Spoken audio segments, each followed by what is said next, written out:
पत्थर है, अल्युमिनियम है, लोहा है, तांबा है, बालू है, मिट्टी है, सब धधकते हुए क्या आ जाता है, बाहर आ जाता है। हमारा दक्षिण भारत पूरा का पूरा ट्रैप है। एक समय आएगा सब में से क्या निकलेगा, लावा। ग्रीन और येलो कलर का मिक्स होता है, बहुत जहरीला गैस होता है, फेफड़ा गला देता है।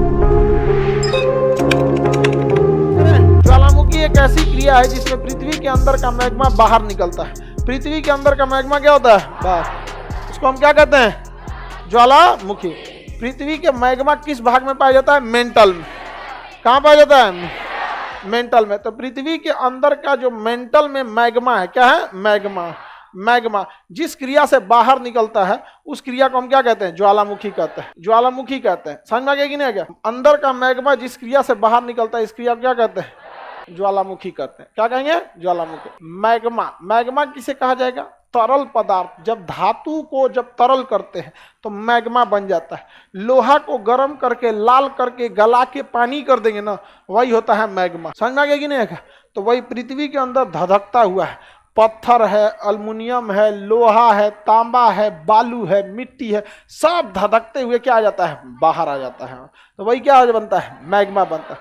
तो अगर आपको मैग्मा देखना है तो लोहार की दुकान पे आपको मैग्मा देखने को मिल जाएगा। गला वाला देता है, क्या बना देता है, मैग्मा बना देता है। और जब ये मैग्मा ठंडा होता है तो इसे क्या कहते हैं, लावा कहें। क्या कहेंगे, लावा। क्या कहेंगे, लावा। अगर ये लावा पानी में गिर गया तो टफ कहते हैं। क्या कहते हैं, टफ। छोटा हाँ, लावा को लाला लिख दिए थे, चलता है। अगर ये पानी में गिर गया तो टफ, पानी में गिर गया तो। और अगर ज्वालामुखी बहुत भयंकर विस्फोट किया, देखिए अगर ये ज्वालामुखी धीरे विस्फोट करेगा, ऐसे धीरे, तो लावा ज्यादा दूर बिखरेगा नहीं, बल्कि एक दूसरे की परत दर परत ऐसे बिछते जाएगा। क्या हो जाएगा, बिछते जाएगा। तो उसे कहते हैं ट्रैप। क्या कहेंगे, ट्रैप। अगर विस्फोट तेजी से नहीं हुआ बल्कि धीरे धीरे हुआ तो ऐसे ज्वाला, कैसे दूध गिरता है तो धीरे धीरे गिरता है, तो एक परत गिरा, फिर एक और परत गिरा, फिर एक और परत गिरा। तो अगर दूध की तरह धीरे धीरे खोल के बाहर गिरेगा तो परत दर परत बिछते जाएगा। तो एक परत, दूसरे परत, तीसरा परत, तो जब परत दर परत बिछते जाता है तो उसे क्या कहते हैं, ट्रैप। क्या कहेंगे, ट्रैप। सबसे मजबूत यही ट्रैप होता है। अगर बिछा ऐसे, अब फिर एक साल बाद ज्वालामुखी निकला, फिर एगो बिछ गया, फिर 2-4 साल बाद ज्वालामुखी निकला, फिर बिछ गया। तो सबसे मजबूत चट्टान कब बनते हैं, ट्रैप।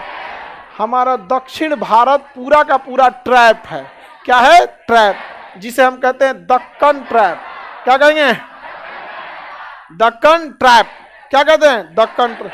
ये इतना मजबूत होता है कि जब ये कई परत जम जाता है तो नीचे से अगर भूकंप आता है ना तो नीचे दाब देता है, कहता नीचे रहो बाबू आराम से, जहां से तुम आया है वहीं से आए हैं दोनों मेंटले से आया है, सब दाब देता है उसको। तो क्या दक्षिण भारत में भूकंप देखने को मिलेगा, क्यों, ट्रैप। दक्कन क्या है, ट्रैप।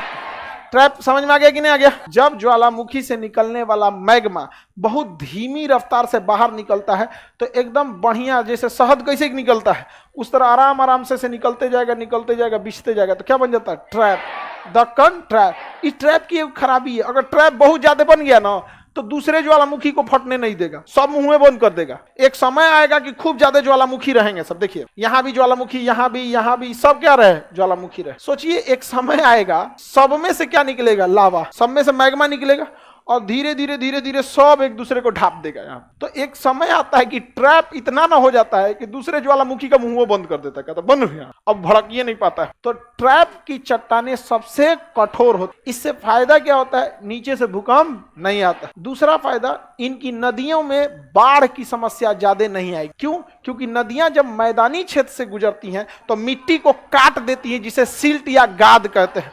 तनी जाए ना दक्षिण भारत में कोनो सिल्ट और गाद काटे तनी, वो किस चीज पे जा रही है, ट्रैप। किस पे, ट्रैप।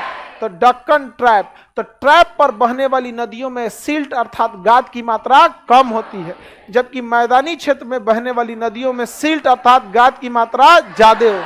समझ में आ रहा है कि नहीं आ रहा है, किसी को दिक्कत? लेकिन अगर ये मैग्मा ज्वालामुखी अगर तेज निकला तो तनी दूर दूर गिरेगा। दूर गिरने से होगा कि इनका रफ्तार, इनका जो चेन बना हुआ है वो टूट जाएगा। क्या हो जाएगा, टूट जाएगा।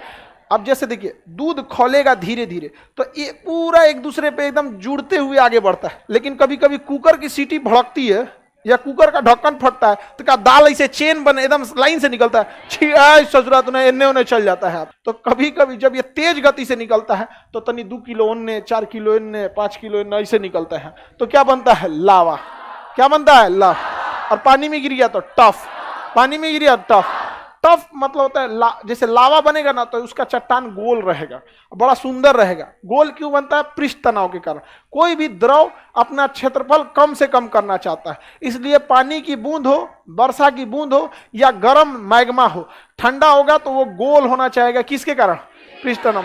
लेकिन ससुरा जब ये पानी में गिर जाएगा ना, अचानक छौंक जाएगा। वो नहीं देखते पानी मारिएगा तो धधक जाता है, तो उसके ऊपर का भाग खुरदुरा हो जाएगा। ऊपर का भाग कटहल की तरह क्या हो जाएगा? खुरदुरा हो जाएगा, गढ़ा गढ़ी। तो उसे क्या कहते हैं? टफ। तो जब बताइए, जब मैग्मा पानी में गिर गया तो धीमी गति से निकला तो ट्रैप, औसतन निकला तो लावा, और कभी कभी तो पूरे जोर से निकलता है, मारेगा भयानक, एकदम भड़ाम से मारेगा इतना ऊपर तक। तो उसमें जो मैग्मा निकला था इतना ना ऊपर तक गया कि मैग्मा कई भागों में बट गया और छोटे छोटे टुकड़ा में गिरा। जब नीचे आया ना तो चना के दाना जरा गिरने लगा, मटर की दाना, जिसे स्कोरिया कहेंगे। सबसे ज्यादा ज्वालामुखी इंडोनेशिया में, सबसे ज्यादा ज्वालामुखी इंडोनेशिया में, वहां पे भयानक होते हैं, ज्वालामुखी निकलते रहे। एक बार इंडोनेशिया का ज्वालामुखी इतना तेज फटा था, 90,000 फीट तक ऊंचाई पे गया था। 90,000 फीट की ऊंचाई पे अंतरिक्ष से देख लिया गया था। ये कौन चीज है रे? सोचा तो पूरा अंतरिक्ष में मैग्मा लावा भर गया, धुआं धुआं हो गया।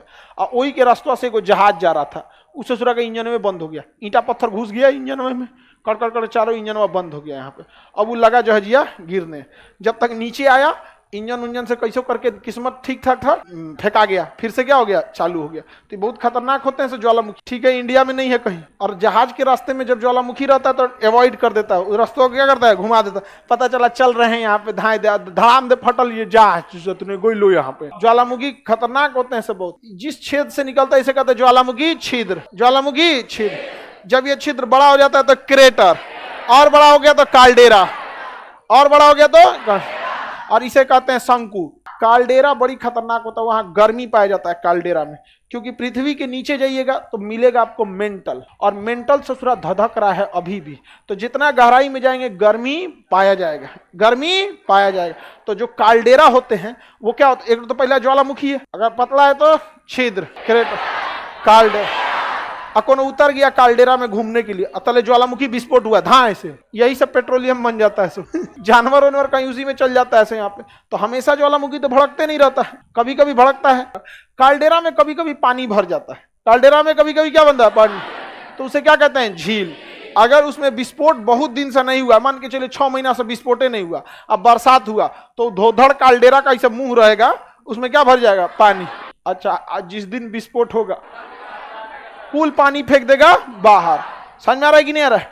काल्डेरा में पानी भी भर सकता है, उसे झील कहेंगे। कौन सा झील? काल्डेरा झील। कौन सा झील? काल्डेरा। ज्वालामुखी जब विस्फोट होता है तो मैग्मा के साथ साथ भाप भी बहुत ज्यादा निकलता है। क्या निकलता है? भाप, जिसे हम कहते हैं जलवाष्प। उसके साथ साथ CO2 भी निकलता है। लेकिन सबसे भयानक मात्रा में अगर इसमें कोई गैस निकलेगी तो CO2 और SO2 और वाष्प निकलेगा। क्या निकलेगा? वाष्प। CO2, SO2 और वाष्प। SO2 सल्फर डाइऑक्साइड, इसलिए जहां ज्वालामुखी पाया जाएगा वहां गंधक पाया जाएगा। सल्फर को हम लोग हिंदी में गंधक कहते हैं, सल्फर को गंधक कहेंगे। इसलिए जहां कहीं पे भी ये क्या पाया जाएगा? ज्वालामुखी, वहां गंधक अर्थात सल्फर की मात्रा ज्यादा पाए, और उसके आसपास के लोगों को फेफड़े की बीमारी ज्यादा होगी। क्यों? क्योंकि सल्फर डाइऑक्साइड फेफड़े का रोग होता है, फेफड़े को सबसे ज्यादा नुकसान पहुंचाता है। कौन सा? Sulphur dioxide. कौन कहेगा? Sulphur dioxide. याद रहेगा, सल्फर डाइऑक्साइड। किसी को कोई दिक्कत नहीं ना? सल्फर के चट्टान पाए जाते हैं, गंधक के चट्टान। ज्वालामुखी के पास गंधक के चट्टान पाए जाएंगे। ये पीला और हरे रंग का गैस होता है, ग्रीन और येलो कलर का मिक्स होता है, बहुत जहरीला गैस होता है, फेफड़ा गला देता है वहां पे। इंडोनेशिया में मजदूर सब वहां से गंधक निकालते हैं सब, अपना जान हथेली पे डाल के, और 10 साल 15 साल वहां ड्यूटी करने के बाद मजदूर सत्यानाश हो जाते हैं। फेफड़ा गल गया, कैंसर हो गया, चाहे कुछ ना कुछ होगा, खांसते खांसते चल जाते हैं। और ऐसे ड्यूटी के टाइम पे तो बांध के रहते हैं। जैसे सीमेंट उद्योग में, अगर सीमेंट फैक्ट्री में बहुत दिन तक अगर बिना प्रिकॉशन काम करेंगे तो सांस के साथ धीरे धीरे सीमेंट जाते जाते जाते फेफड़ा में क्या हो जाता है, जमने लग, व्हाइट कैंसर कह देते हैं, एस्बेस्टस की वजह से क्या हो जाता है, व्हाइट कैंसर। तो जहाँ ज्वालामुखी होगा वहाँ कौन सा पदार्थ पाया जाएगा, सल्फर को हिंदी में गंध।